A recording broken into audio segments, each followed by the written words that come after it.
Hey hum buns, welcome back to the channel, and for those of you who are new, welcome. I'm so glad to have you here. So today is going to be a bit of a story time. Have you ever looked up and realized that you've been dating someone and they actually never claimed you? Baby, that was me for 5 years. I was in a relationship, well, not relationship, let me correct that, situationship with a man that I was dating, and he never gave me a title. And the crazy part is, the red flags were there from the beginning, but I ignored them. I ignored the lies, I ignored the inconsistencies, I ignored the confusion. But today, we're going to unpack it all because, y'all, I can't make this ish up. So this story began, this was in 2011. I just completed my freshman year at WSSU, and I wanted to go out to celebrate. Like, I was busy with extracurricular activities, and so it was time for me to go out and have a ball. So I remember catching the party bus with my friends, leaving from Winston, and we went to Greensboro because sometimes they have the party bus going from Winston to Greensboro, so that's what we did. So that night we went to the club. You know, I was minding my own business, you know, having a good time, turning up, whoop-de-whoop. So it was this guy, he came and approached me. And I was just like, okay, what's going on here or whatever? Because to be completely honest, like, I could tell he was intoxicated, and it was a lot. It was a lot, but there was still this charismatic vibe about him. And he was handsome. I did find him attractive. And again, like, you know, I'm a freshman. I'm young. I'm naive or whatever. So I was like, oh, this man giving me attention or whatever. I was just like, okay. But then still I was like, but he's doing too much. So as, the night progressed, or whatever, he kept, like, you know, making his way around me and not leaving, and we were just, you know, talking here and there. And so before you know it, I was like, okay, well, I'm getting ready to go because we had to catch that bus back to Winston. And so he was just like, okay, well, like, can I get your number? And y'all, I contemplated. I was like, am I gonna give this man my number? Am I gonna give him my real number? But I ended up giving him my number, and so left. So the next day he ended up texting me, and he was just like, hey, you know, I apologize how I was in the club. However, like, I definitely want to get to know you better and would love to get up for a date. And so we did. We ended up deciding a time to get together. And we kept it real simple. We ended up meeting up, like, at the mall and just kind of walking around and talking, sat in the food court, ate, you know, things of that nature, getting to know each other. So at that time, you know, he told me that he was 22, I was 18, and that, you know, he lived in the borough, and, you know, he was, you know, graduated from school, all these kind of stuff, you know. So I was like, okay, whatever. I like him older, whatever. Like I said, just everything he just was saying or whatever, like, we aligned on, you know, some stuff that we like to do, and it was just great. And so since then, you know, we hit it off. And so as time progressed, though, I didn't know that this guy that I thought I knew, that I was interested in, that I was like, oh, wow, this could be something, was going to start to take a turn. Okay, fast forward to like a year and a half later. So a situation had happened with him, and so he had to leave out his place for a little while. And so in order to help him at that time, my brother and I, we needed a place to stay for summer school. So we ended up staying at his apartment while he was away. And so during that time, a lot of things just started to unfold. I remember actually the evening that my brother and I were like moving our stuff into the apartment. We were like cleaning up things or whatever, getting settled in. It was this young lady that came to the door, and she kind of like barged on in. So she caught my brother and I off guard. It was just like, who are you? And she kind of looking at us like, who are y'all? And it's just like, okay, hey, can we help you? And so she started asking, like, is, the guy here? And I was just like, no, he's not here at this time. Like, can we help you or whatever? And so she was like, yeah, I was just looking for him or whatever. And I was like, yeah, he's not here. And so she kind of started to inquire or whatever, like who I was. And I'm just like, I'm a friend or whatever, like, who are you or whatever. And so she kind of like brushed the question off or whatever. I can't quite remember if she was just like, she was like, a friend as well, or like trying to make it seem like she was a sister or whatever. But she was like, yeah, well, I'm gonna hit his other friend up or whatever, and things of that nature. And so, y'all, I'm trying to remember, like, because this happened a while ago. I can't remember or not if I asked her name or whatever. But anyway, she ended up leaving. So that was like, okay, like, what was that? So that was strange. But again, brushed it off. Didn't think too much of it. And so as time progressed on, I would just like stay in communication with him. I was writing him like via letters to communicate with him. And so just based off our communication, just something in my spirit, it just wasn't sitting well with me. And so I started doing some accidental snooping around in his place. And so one thing I would say, when you start fishing for information, be ready, because 9 times out of 10, you're going to find it. And so I remember I stumbled across some birthday cards that someone gave him. And so when I was reading the cards or whatever, they were just like, happy 30th birthday, happy 30th birthday. And I was like, happy 30th birthday? Like, if he's 4 years older than me, at this time, I would have been like 20 or whatever. So it's just like, so if I'm 20, you should be about like 24. It's just like, why they're saying happy 30th birthday? So I was just like, what's going on with that? And even I saw in the cards or whatever, it was just like, oh, okay, here's 30 reasons to why I love you. And I was just like, what is going on, y'all? So confused, genuinely confused. And so I pondered about that, and I remember questioning him about it. I was just like, you know what? Like, I'm going to keep it real hot with you.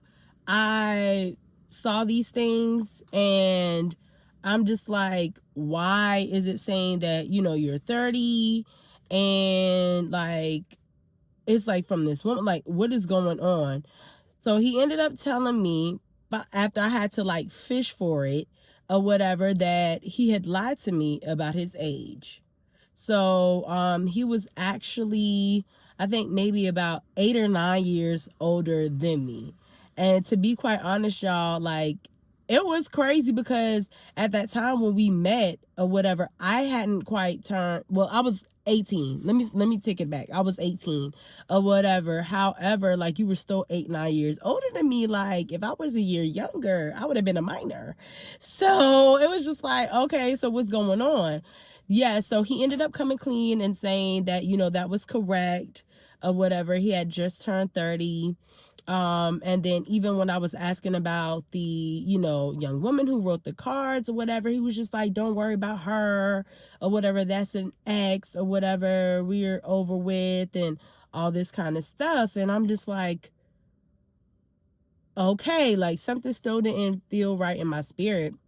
But I was like, okay, cool or whatever. I'm going to take his word.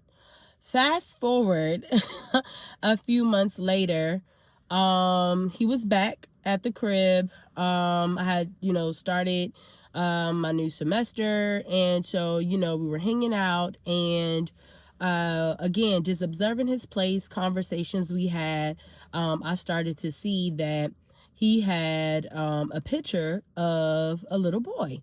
And the little boy was just like all over the place. And so I remember one time, like in the beginning, I asked or mentioned something about him, and he was just like, that's my nephew. But again, y'all, the math wasn't mathing or whatever. And so I just kept seeing him around, and then I kind of noticed like a tattoo of the little boy's name, and just kept doing some fishing and digging. And so I was just like, this gotta be his son. And so brought it up to him, and I was just like, hey, tell me the truth. Is this your son? And so he was like, yes, that is my son. And I'm just confused, because I'm just like, why weren't you telling me? Like, why didn't you tell me this? And he, again, just kind of like, even with the age situation, like, if I would have told you this, you know, like what he said for the age, if I would have told you this, he felt as though that would have ran me away, which it probably would have.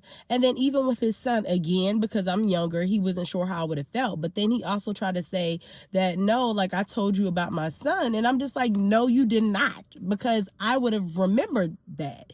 You said that was your nephew. And he was just like, no, I know I told you about my son and all this kind of stuff. And I was just like, no, you did not. So y'all, I remember finding out this information. It was a lot. I was so distraught.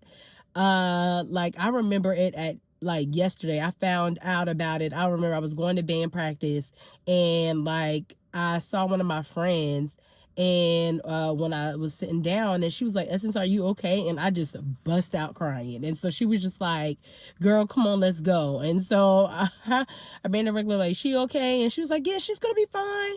So my friend and I went outside. Y'all, I never made it back to band practice that day. Never. It was just so much to take on. And so as time continued to go on or whatever, like, we continue forth. But again, it would just seem as though from then, like, I was still interested in him. I still had feelings or whatever, but still part of me was just like, I don't know. Could I trust him? But I guess, like, I cared about him so much that I just continued to perceive it forth. So time continued to progress, and pretty much what we had turned into a relationship without a commitment, aka a situationship. And like, y'all, like, it was a lot, like, and it started to take a toll on me, because like, I didn't know where we stood. It had me confused, like, how should I move forth? I remember, like, when I was getting ready to graduate from undergrad, I kind of like gave him like somewhat of an ultimatum. I was like, hey, you know, I'm getting ready to graduate. And, you know, at that time I was thinking about moving to Atlanta, and I was just like, hey, so what we gonna do? Like, you know, like, are you gonna blame me, or we just gonna drift apart or whatever? And so again, like, he like dodged the question and didn't really say much about it. And so I was still confused, but again, I was emotionally invested. We had all this time together. We've been, you know, just emotionally intimate, like, all this time. Like, he got to know me, I got to know him, which I kind of thought. And so it was just like hard to detach. So I ended up graduating, ended up moving back home to South Carolina, and we still kept in touch. However, it was long distance, and because we didn't have a title, to be quite honest, I was kind of like, you know, dating some people. We were kind of off and on, so I did branch out and started dating and entertaining some other guys. But I felt so guilty, y'all. I felt so guilty because I felt like I was cheating on him. But then in the back of my mind, I kept saying, Essence, but y'all are not in a relationship. This man has not committed to you. So it was just a lot of that, a lot of like just going back and forth in my mind. But then too, we were doing couple things. We were spending time together. I remember one time we went on a trip to Florida together. I remember like he met my family. I ended up meeting his son and hanging out with his son and meeting his family. Like, it was just so much intertwined. Even I remember, like, before I was moving from home to go to Georgia for grad school, he had surprised me and ended up coming from NC to South Carolina for my going away birthday party. And so it was like all of those things, y'all. All the coupley, relationshipy like stuff was happening. But then again, nothing was confirmed about what we were. I remember it got to the point where like I just couldn't anymore. I had moved off the grad school. This was 2016. And it was still the same thing. It was just still the wrestling about like, what are we? What are we doing? Where are we going? Like, just the guiltiness I felt if I, looked into dating somebody else or wanted to date somebody else. And it's just like, hey, like, I can't have this hanging over my shoulder any longer. So I remember I ended up asking him, I can't remember if it was via text or phone, but I was just like, hey, we've been together on and off like for the past 5 years. Like, what are we? What are we? What are we doing at this point? And I remember I prayed, I hoped, I was just like, oh, hopefully with this, he'll finally see, like, all the time we spent together, all the time we invested in each other over the past few years, he would finally realize that I was the person for him and he was going to choose me. However, that was not the case. He said nothing, y'all. Nothing. The inability for him to answer was the answer that I needed. I finally opened my eyes and realized that it was time to go. As much as I was hurt, as much as I was disappointed, I had to choose me in the end. So as I take time to reflect back on that story, there are some lessons that I've definitely taken away from it. One is red flags do not turn green over time.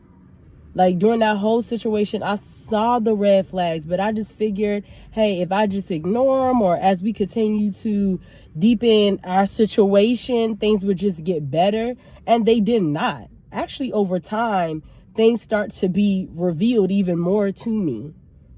And so, no, everything isn't a red flag. Sometimes there's flags that just need you to, like, hey, bring up caution and have a conversation about it, and you can move forward. But like, when red flags are there, they're not going to turn green. Also, I learned that potential is not commitment. There was so much potential there. Like, he treated me well. I enjoyed the time we spent together. I felt as though, like, because he was kind of introverted, I was extroverted, we were a balance. Like, I just like, oh, there's so much, this potential. And again, like, this was really my first, like, relationship, quote unquote. So, like, everything was so new, and it just felt so like, oh yeah, like, this can be everything. But potential is just that. It's potential. It's not reality. Also, if someone really loves you, they will define it. Like, you wouldn't be in limbo trying to figure out what you are. I firmly believe if somebody truly cares about you, if somebody truly wants you, they're not going to keep you second guessing. And to be honest, that leads me into my next thing I learned about confusion is not love. If somebody love you, like, you would not be confused about what is going on. It will bring clarity. And remember, love is not an emotion, it's an action. So there will be clarity not only through what they're saying, but also by what they're doing. And lastly, stop trying to audition for a role that you already qualified for. Like, I just felt as though like, oh, like I needed to keep showing him that, yeah, like pick me. Yeah, like I'm the one you want. We've been together for this long. I haven't gone anywhere. I held you down when you were having issues, or like I was for you, you know, through it all. We invested so much time together. And it's just like, you're already qualified. And it doesn't even need to be validated through somebody. God has qualified you.